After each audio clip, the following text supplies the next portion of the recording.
في سؤال كان بيطرح حول مزاحمة النساء للرجال في صلاة الأعياد. يبقى اللي بينقض الصلاة ويبطلها 11 حاجة. لازم نفرق بين، عندنا حاجة مهمة قوي، بنفرق بين الصحة وبين القبول. يعني الأمر ممكن يكون صحيح ويبقى غير مقبول.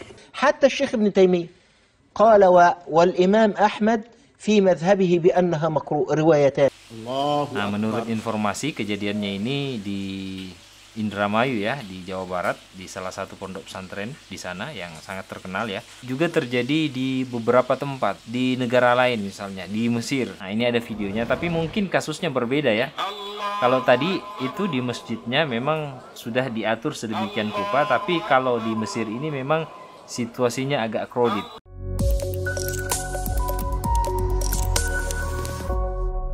Assalamualaikum warahmatullahi wabarakatuh. Salam harmoni. Beberapa hari yang lalu viral di media sosial sebuah unggahan yang memperlihatkan sholat id yang tidak lazim, yang tidak biasa.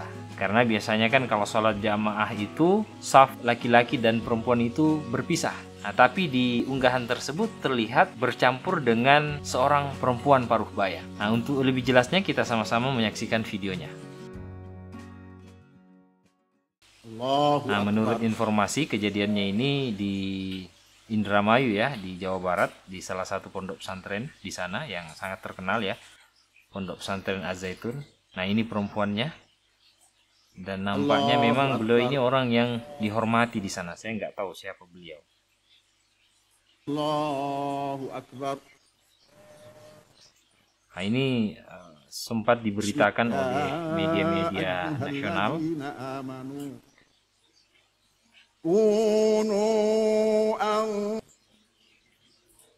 Nah, sekarang saya mau memperlihatkan sebagai perbandingan saja bahwa kejadian ini sebenarnya tidak hanya di Indonesia, juga terjadi di beberapa tempat di negara lain, misalnya di Mesir. Nah, ini ada videonya, tapi mungkin kasusnya berbeda ya. Kalau tadi itu di masjidnya memang sudah diatur sedemikian rupa, tapi kalau di Mesir ini memang situasinya agak crowded, agak ramai, agak padat dengan jemaah. Nah, kita lihat sama-sama.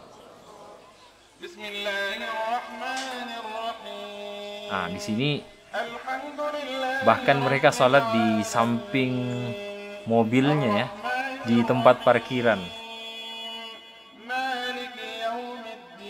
Mengharuskan laki-laki dan perempuan itu sholatnya bersampingan, satu saf ibaratnya. Itu ada gambarannya, ada bapak-bapak, ada ibu-ibu, ada anak-anak, ada juga yang sedang digendong oleh ibunya. Nah, ini gambarannya. Ikhtilat ba'dis sufu bisa bebisu tanzim. Nah, bercampurnya antara jamaah laki-laki dan perempuan karena pengaturan yang tidak baik. Nah, kemudian al-video laisa litashhir walakin litahdzir min tikraril khata'. Nah, ini bukan dalam rangka untuk memviralkan, tapi sebagai peringatan saja supaya tidak terulang kesalahan yang seperti ini. Nah, sahabat-sahabat termon sekalian, kita sudah tahu ya kasusnya seperti apa. Nah, sekarang kita mau mendengarkan bagaimana pandangan ulama mengenai peristiwa tersebut. Nah, dan di video kali ini kita akan menyaksikan penjelasan seperti biasa dari ulama-ulama Al-Azhar yang akan membahas mengenai hukum jika laki-laki dan perempuan bercampur dalam saf sholat. Nah, bolehkah seperti itu? Apakah sholatnya itu batal atau tidak? Nah, mari kita sama-sama saksikan videonya, dan seperti biasa di akhir video saya akan memberikan kesimpulan. في سؤال كان بيطرح حول مزاحمة النساء للرجال في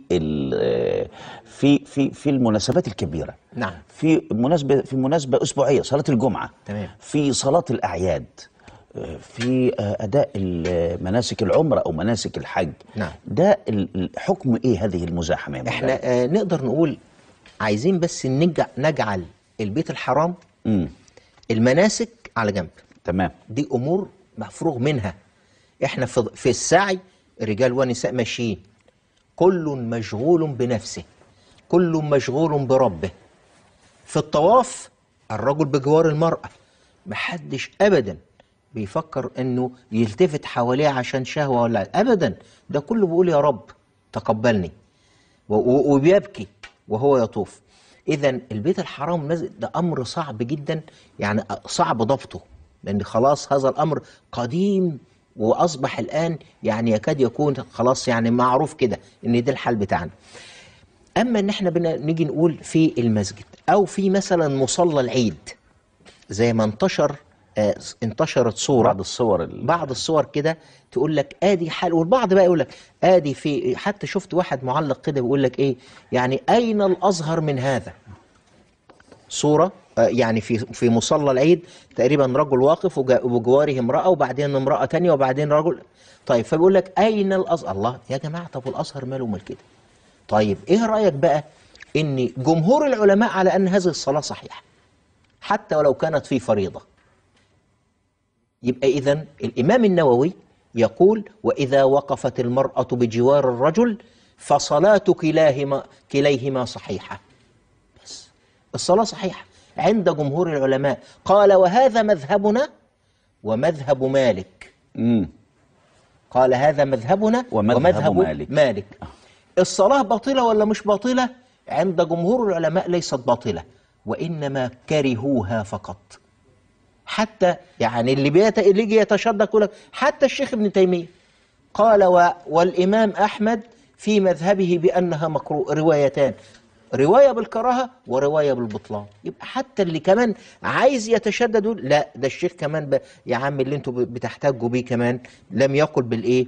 لم يكن بالبطلان. فإذا الصلاة صحيحة، ولكن بنقول الأمر يحتاج إلى تنظيم. مش معنى كلامي عشان واحد يقول لك ايه بقى، ما هو الناس بتتصيد الكلام، يقول لك بس يا عم ادي المشايخ بيقول لك ايه ده خلاص نخش بقى في المسجد والراجل يقف جنب الست وده. احنا ما قلناش كده ابدا خالص. الصحابة رضي الله عنهم كانوا يصلون امام النساء والنساء في الخلف، نظام. لازم نفرق بين، عندنا حاجة مهمة قوي، بنفرق بين الصحة وبين القبول. يعني الأمر ممكن يكون صحيح ويبقى غير مقبول، شكله صحيح. يعني مثلا أقوم أقف أصلي وشروط الصحة متوفرة وأركان الصلاة قائمة، بصلي هو بالأركان وبالشروط، ولكن منزوع منها الخشوع، منزوع منها الإخلاص، منزوع منها الانكسار. فهنا لو فضل الإنسان كده كل الوقت كده نخاف على نفسينا من حتة عدم القبول ولو كانت صحيحة في الظاهر. ومن هنا بنقول للسادة المشاهدين ان احنا من ناحية الفقه بندرس في الفقه اهو ان احنا الصحة والبطلان، امتى تبقى صحيحة وامتى تبقى باطلة، وايه اللي يبطل الصلاة. عشان في كتير من الناس ممكن يعمل حاجة تبطل الصلاة ومش عارف، فلازم نعرفها وهنسهلها ان شاء الله. بس اهم من الحرص على بطلان الصلاة عاوز حتة الاخلاص والخشوع في الصلاة عشان تقبل. يبقى ليس كل صحيح مقبولا وكل مقبول فهو صحيح. الله، دي قاعدة، ليس كل صحيح مقبولا ولكن كل مقبول هو صحيح. فنحرص على القبول. بس هنتكلم، والقبول ده والإخلاص والانكسار والخشوع والخضوع والإخبات ده مش بيتكلم فيه علماء الفقه بس، أو غالبا ما يتكلموش فيه. اللي بيتكلم فيه علماء القلوب والتربية والسلوك، علماء الطريق وعلماء الطريق. يبقى اللي بينقض الصلاة ويبطلها 11 حاجة: الكلام، العمد، والعمل الكثير، والحدث وحدوث النجاسة، وانكشاف العورة، وتغيير النية، واستدبار القبلة، والأكل والشرب والقهقهة والردة. فهذا هو ما يبطل الصلاة. نعوذ بالله من الردة ومن أهلها ومن أحوالها. فاللهم يا ربنا أحينا مسلمين وأمتنا مسلمين غير خزايا ولا مفتونين. Nah, intinya sahabat-sahabat Harmoni sekalian, ibadah sholat itu selama syarat dan rukunnya terpenuhi dan juga tidak ada hal-hal yang membatalkan seperti yang disampaikan oleh Syekh Ali Jumat tadi, maka sholatnya tentu sah. Nah, tapi persoalannya apakah diterima atau tidak? Apakah sholatnya makbul? Nah, ini tentu kita kembalikan kepada Allah Subhanahu wa Ta'ala yang akan menilainya. Apakah sholat kita diterima atau tidak?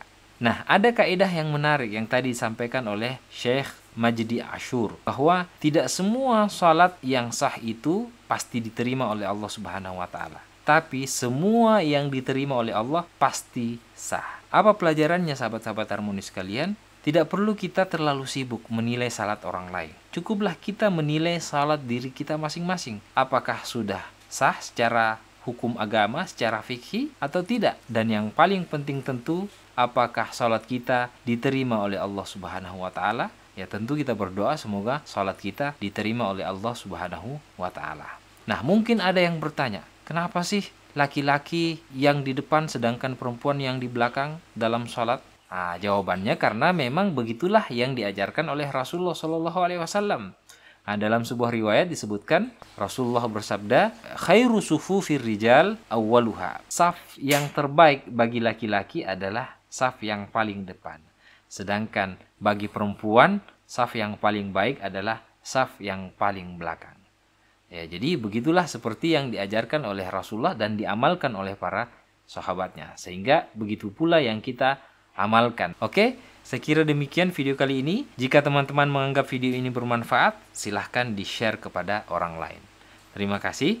Saya akhiri. Wallahul hadi ila siratal mustaqim. Assalamualaikum warahmatullahi wabarakatuh. Salam harmoni.